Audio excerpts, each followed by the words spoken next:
എവിടെ പോണു? ഇപ്പൊ നിന്റെ മൈലേജ് നോക്കിട്ട് വരാം. കാത്തുരക്ഷിക്കണേ ഭഗവാനെ.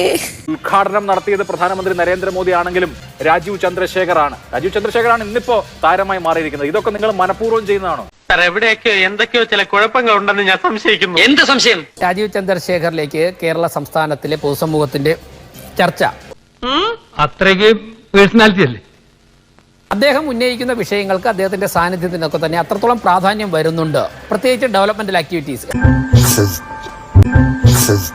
ഇപ്പോ ഡെവലപ്മെന്റൽ ആക്ടിവിറ്റീസ് ഒന്നും അല്ലല്ലോ. പരിപാടി തുടങ്ങുന്നതിനും ദീർഘനേരം മുമ്പ് അദ്ദേഹം സ്റ്റേജിൽ പോയി ഇരിക്കുന്നു. എന്തോന്നടാ ഇത്? അപ്പൊ അദ്ദേഹം സ്റ്റേജിൽ ഇരുന്ന് മുദ്രാവാക്യം വിളിക്കുന്നു. എനിക്കങ്ങ് ചൊറിഞ്ഞു കയറി വന്നതാ. പിന്നെ ഞാൻ എന്തെങ്കിലും തറുതല പറഞ്ഞ കൊച്ചമ്മയ്ക്കല്ലയോ അതിന്റെ നാണക്കേട്. നമ്മൾ ഈ സിനിമാ ക്ലിപ്പിങ്ങുകളും ട്രോളുകളും മീമുകളൊക്കെ ആയിട്ട് ഇതിങ്ങനെ കൊഴുക്കാണ്. എല്ലാം നമ്മുടെ വിധിയാണെന്ന് വിചാരിച്ചാ മതി മോളെ. പൊതുസമൂഹം ഈ സംസ്ഥാന അധ്യക്ഷന്മാരെ കാണുന്നത്. അപ്പൊ ഇത് മൊത്തത്തിലൊരു കോമഡി ആയി പോകുന്നുണ്ടോ എന്നുള്ളതാണ്. നീ ഒന്നും ജീവിതകാലത്ത് നന്നാവില്ലടാ. നീ രാജീവ് ചന്ദ്രശേഖർജിക്ക് കൊടുത്തിരുന്ന സമയത്ത് അദ്ദേഹം സ്റ്റേജിലെത്തി. എന്തരാണെന്ന് അറിഞ്ഞൂടാ, മുഖത്ത് നിറച്ച് വിനയം വാരിത്തേച്ച് വച്ചാലും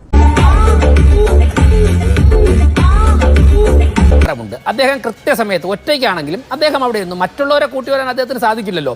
സ്വന്തം സമാജത്തിന് തന്നെ പാര വെച്ചിട്ട് കരയരുത്. ഇത് പലരും താരതമ്യം ചെയ്യുന്നത് പണ്ട് പിണറായി വിജയൻ പങ്കെടുത്ത സദസ്സിൽ എഴുന്നേറ്റ് നിന്ന ഭീമൻ രഘുവായിട്ടൊക്കെയാണ്.